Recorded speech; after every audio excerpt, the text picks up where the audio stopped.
Salut tout le monde, aujourd'hui après un long temps d'attente, je vous sors enfin mon test complet de la Galaxy Tab 4 7 pouces. Vous avez été très nombreux à me demander ce test, et bien le voilà.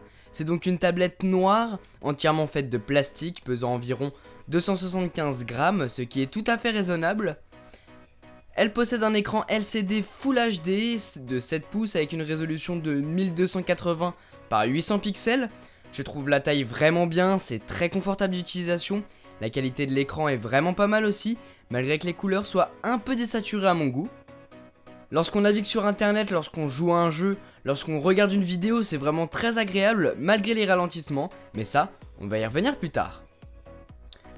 Au niveau de la qualité des haut-parleurs, c'est pas trop ça, le son sort vachement aigu je trouve, et le volume maximum n'est pas optimisé, d'autant plus que les speakers se trouvent au dos de l'appareil, donc lorsque l'on met la Galaxy Tab 4 à plat, on n'entend plus grand chose.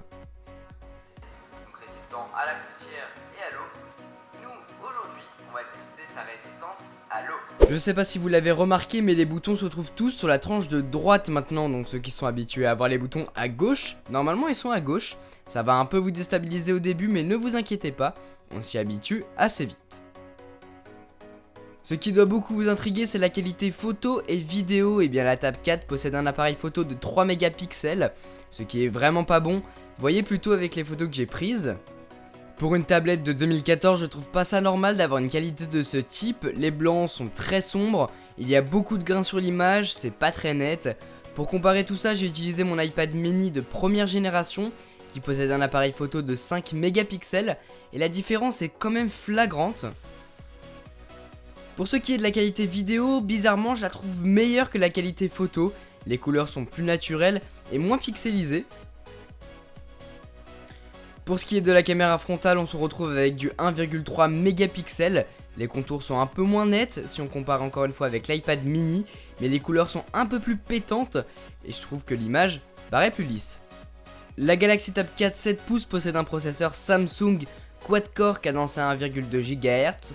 En RAM, on a du 1,3 Go et en mémoire interne, c'est du 8 Go, mais la mémoire est extensible via un port micro SD qui se trouve en bas de l'appareil.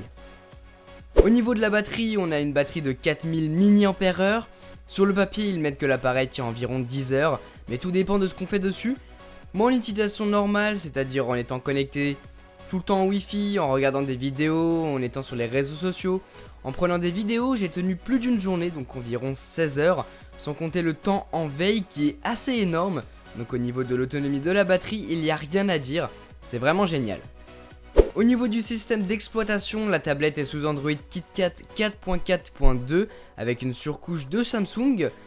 Je sais pas si ça vient de la version du logiciel, mais comme je vous disais tout à l'heure, la tablette a énormément de ralentissements.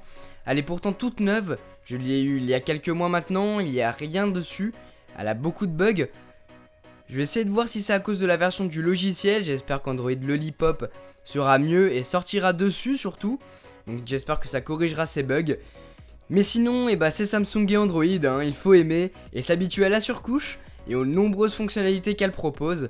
Mais en tout cas, on reconnaît bien le style, il n'y a pas de souci. Au niveau des fonctionnalités, j'ai repéré le mode économie d'énergie qui nous permet de gagner énormément de temps avant que la tablette s'éteigne. On a aussi un onglet utilisateur qui va vous permettre de créer plusieurs comptes sur une même tablette, dont des comptes avec plus de fonctionnalités que d'autres.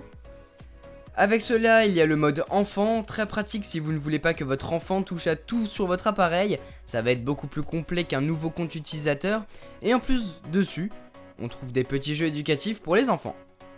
Bon, pour laisser mon avis, je trouve cette tablette vraiment pas mal grâce à sa petite taille. J'aime beaucoup les petites tablettes comme l'iPad mini. Là, avec ses 7 pouces, ça m'a beaucoup plu.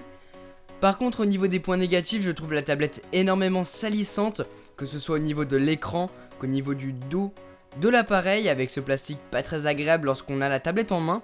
Puis il y a aussi, comme je vous le disais, les ralentissements, mais ça doit provenir du système d'exploitation qui n'est pas assez optimisé pour cette tablette. J'espère qu'une nouvelle version sortira très bientôt, je vous tiendrai au courant. La Galaxy Tab 4 7 pouces est disponible pour environ 180€, tout dépend de l'endroit où vous prenez la tablette, mais c'est dans ces eaux-là. Elle est uniquement disponible en 8 Go, mais comme je vous l'ai dit tout à l'heure, vous pouvez rajouter une carte SD. Et au niveau des couleurs, vous pouvez la prendre soit en blanc, soit en noir. Cette tablette est vraiment bien si vous en avez un usage limité, c'est-à-dire si vous voulez une tablette mais qu'elle ne soit pas forcément très performante, une tablette comme ça pour faire des recherches internet, regarder des vidéos, des photos, relever ses mails et jouer un petit peu au jeu, c'est parfait. Par contre, si vous avez un usage un peu plus intensif de votre tablette qui demande pas mal de ressources, je ne vous la conseille pas trop, vous allez être vite déçu et limité dans son utilisation. Bah écoutez, voilà pour cette vidéo test de la Galaxy Tab 4 7 pouces. J'espère qu'elle vous a plu, moi ça m'a fait plaisir de vous faire découvrir ce produit. Sur ce, moi je vous laisse, on se retrouve très bientôt dans une prochaine vidéo. Allez, salut!